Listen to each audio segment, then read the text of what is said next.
dari hasil penelitian saya, sisik ikan ini mengandung 80% kolagen dan ini sangat bagus untuk kesehatan. Dan kita tahu kolagen sendiri Indonesia masih impor bahkan sampai saat ini. Oleh karena itu, dengan ilmu yang saya miliki, akhirnya saya terapkan di usaha saya dan jadilah beberapa produk kolagen dan turunannya.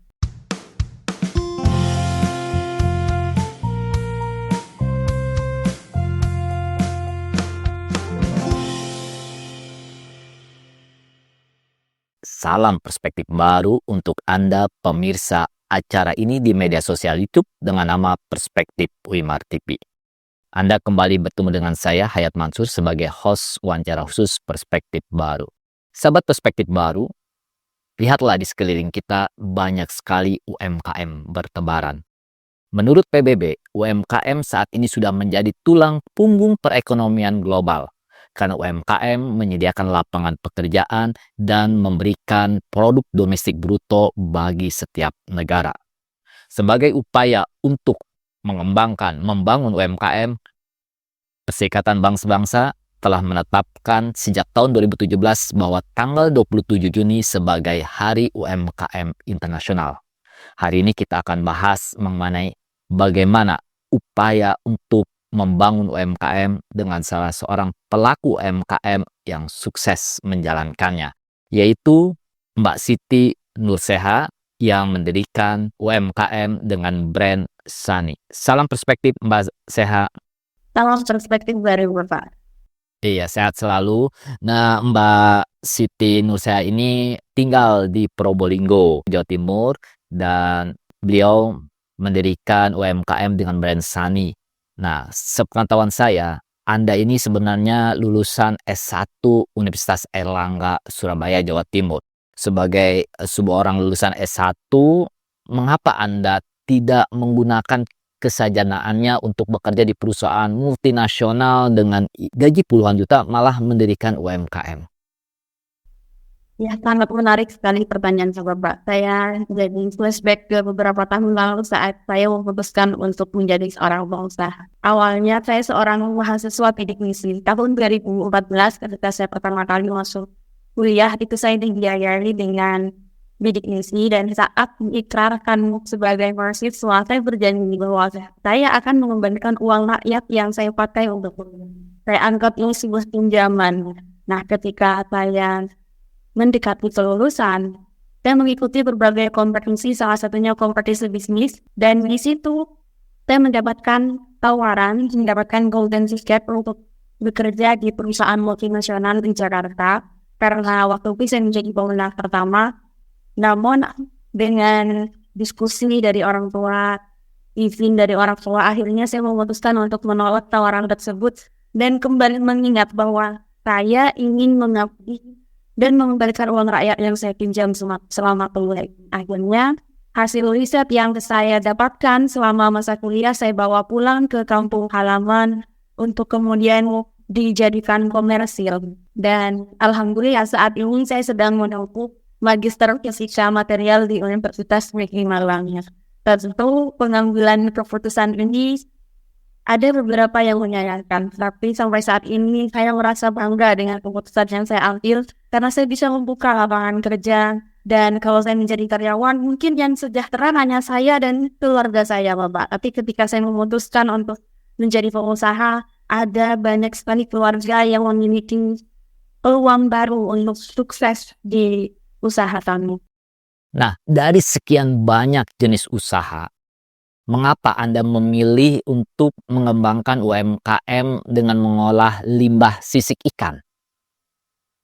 Ya Bapak, jadi 2017 itu saya kebetulan magang di Batan, Jakarta Selatan. Dan di situ salah satu penelitian saya terkait dengan sisik ikan menjadi kolagen. Di mana di situ saya dihadapkan pada kenyataan di pantai utara Jakarta sana, saya menemukan bahwa pabrik ikan filet yang bertebaran itu juga menimbulkan limbah sisik ikan yang belum terolah secara optimal. Nah, dari situ saya pulang ke kampung halaman, ternyata di daerah saya pun juga demikian, ada pabrik ikan filet yang menghasilkan limbah sisik ikan. Nah, di situ dari hasil penelitian saya, sisik ikan ini mengandung 80% kolagen dan ini sangat bagus untuk kesehatan. Dan kita tahu kolagen sendiri Indonesia masih impor bahkan sampai saat ini. Oleh karena itu, dengan ilmu yang saya miliki, akhirnya saya terapkan di usaha saya dan jadilah beberapa produk kolagen dan turunannya. Nah, ilmu saja tidak cukup untuk kita mulai merintis UMKM. Dalam merintis UMKM perlu modal, Mbak. Nah, dari mana Mbak Seha mempunyai modal untuk memulai perintis? Karena ini modal ini selalu menjadi mentok terbesar bagi para orang yang ingin terjun ke UMKM. Ya bro, modal memang menjadi masalah utama biasanya untuk UMKM. Terus terang saja setelah menjalani usaha ini, saya paham bahwa modal itu bukan cuma soal finansial. Memang finansial ini sangat penting, tapi yang lebih penting dari itu juga modal pengetahuan dan modal relasi. Nah, karena produk saya ini berbasis riset, tentu untuk komersialisasinya cukup dana yang lumayan, Pak. Nah, di situ 2019 saya sudah kehabisan tabungan karena untuk riset, pengujian itu berkali-kali, akhirnya tabungannya sudah habis. Nah, di situ orang tua saya menjual motor satu-satunya untuk mengembangkan laboratorium. Jadi dapur itu direnovasi menjadi mini laboratorium untuk saya tetap melanjutkan riset sampai akhirnya menjadi ruang produksi untuk Chani. Tapi saat ini alhamdulillah sudah ada ruang produksi yang terpisah.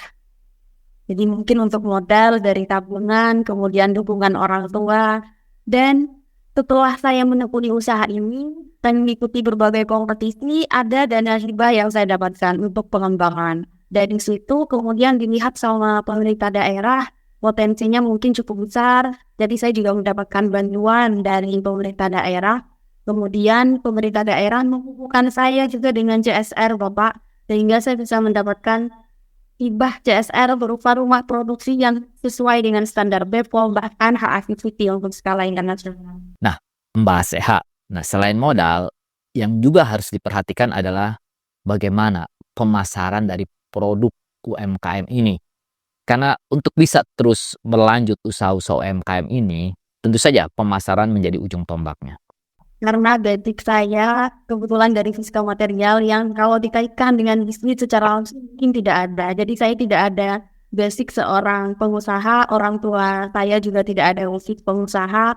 Nah, saya belajar ilmu kewirausahaan ini di bangku kuliah. Jadi dengan berteman, berelasi juga dengan teman-teman dari pengusaha, kemudian UKM kewirausahaan, dengan dosen kewirausahaan, ini sangat membantu saya untuk mendapatkan ilmu kewirausahaan, terutama tentang marketing, Bapak. Nah, di beberapa kompetisi yang saya ikuti, itu biasanya ada mentoring dan juga inkubasi, yang saya manfaatkan betul kesempatan itu untuk belajar dengan para expert.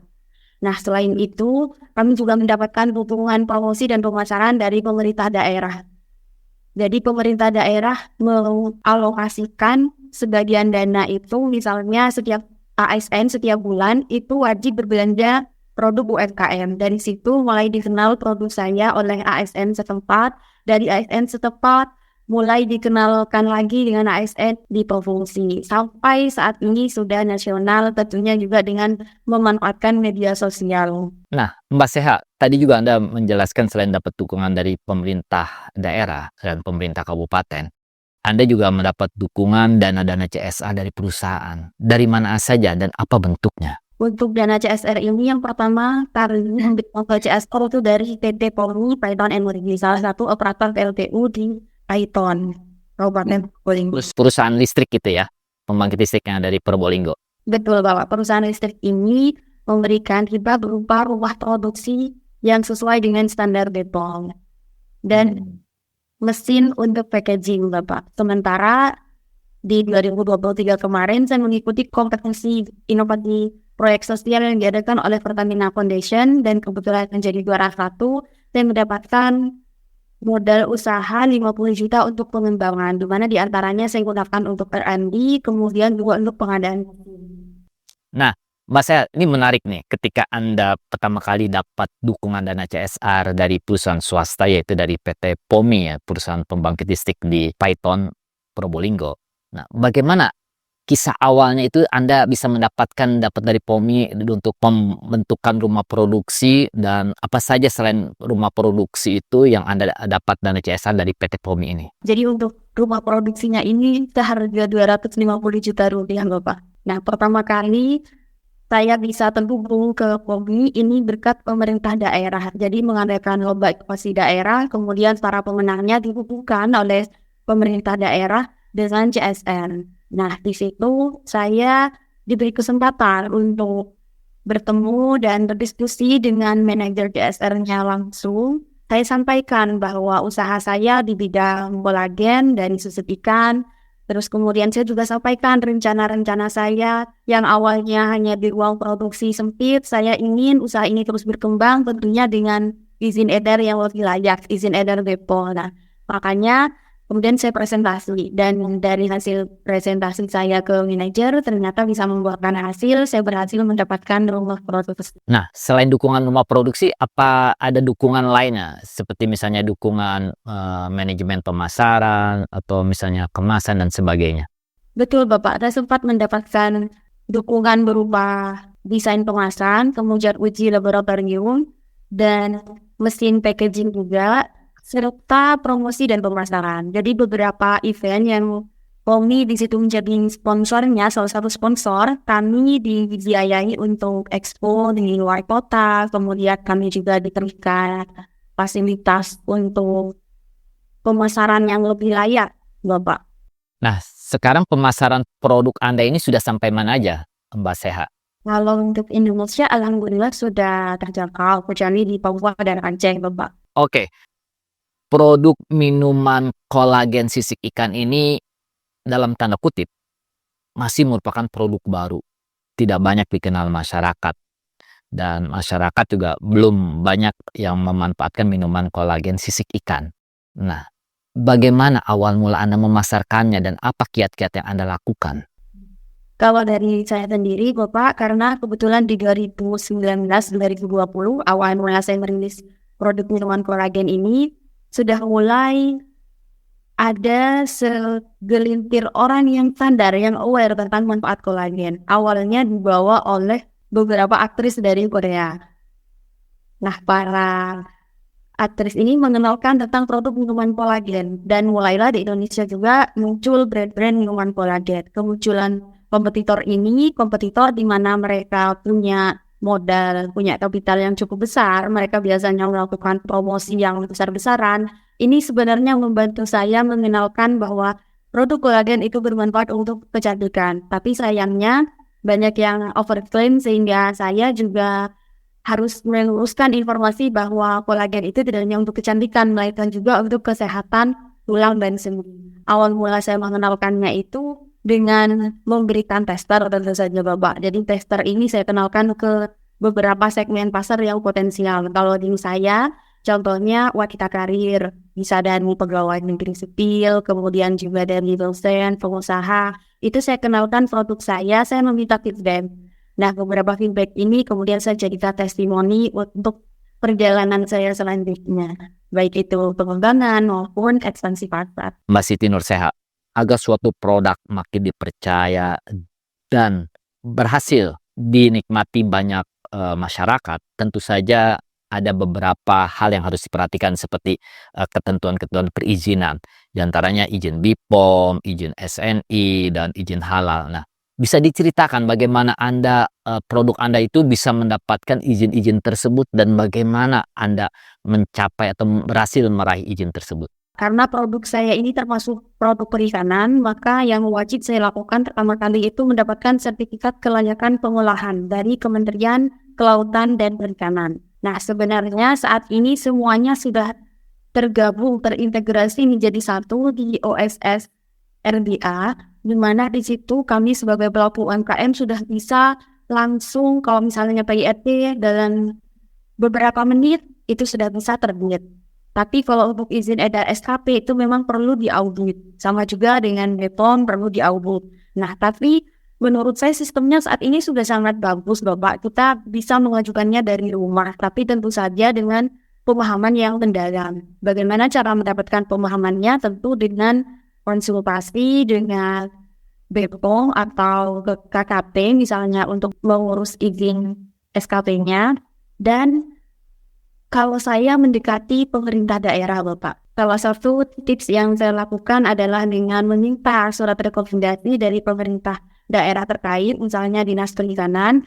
Nah, ini akan memudahkan kami sebagai pelaku UMKM untuk follow up sudah sampai mana prosesnya. Karena sekarang semuanya serba online. Dan hanya kunjungan audit saja yang dilakukan secara offline. Itu pun hanya 1 hari, dan setelah itu kami bisa langsung mendapatkan reviewnya seperti apa saja yang harus direnovasi, diperbaiki. Nah, setelah ada renovasi selesai, revisi dokumen selesai, maka kita akan mendapatkan sertifikatnya. Kalau untuk BPOM juga demikian, Bapak, sama semuanya bisa dilakukan secara online dan konsultasi secara offline dengan mengikuti webinar-webinar yang mereka ada. Kalau tips dari saya, Bapak, memang UMKM itu harus proaktif, karena kalau tidak proaktif maka progres kita akan stuck di situ. Ada beberapa birokrasi yang memang kita harus follow up terus, jadi kita harus proaktif untuk mendapatkan informasi sudah sampai mana progresnya. Nah, Mbak Seha, apakah mengeluarkan uang atau amplop untuk mendapatkan izin tersebut? Alhamdulillah sampai saat ini saya memakai jalur reguler yang 100% gratis, Bapak. Nah, apakah dalam proses mendapatkan izin-izin tersebut, SNI, halal, BPOM, dan sebagainya itu ada dukungan juga dari CSA perusahaan seperti POM yang tadi Anda ceritakan? Iya, Bapak, kalau untuk fasilitasi sertifikasi ini lebih ke ranahnya pemerintah daerah, Bapak. Misalnya sertifikasi halal, tapi POMI juga sebenarnya turut andil untuk PIRT. Beberapa snack saya yang PIRT juga dibantu sama POMI untuk pelatihan keamanan pangannya. Tapi untuk BPOM ini ranahnya pemerintah daerah yang memberikan rekomendasi, kemudian juga pendampingan. Sampai saat ini saya membayar BPOM itu hanya pendaftaran produk di bawah 500.000 karena saya UMKM. Mungkin ya yang cukup besar, Bapak, ini ada di pengujian. Oke.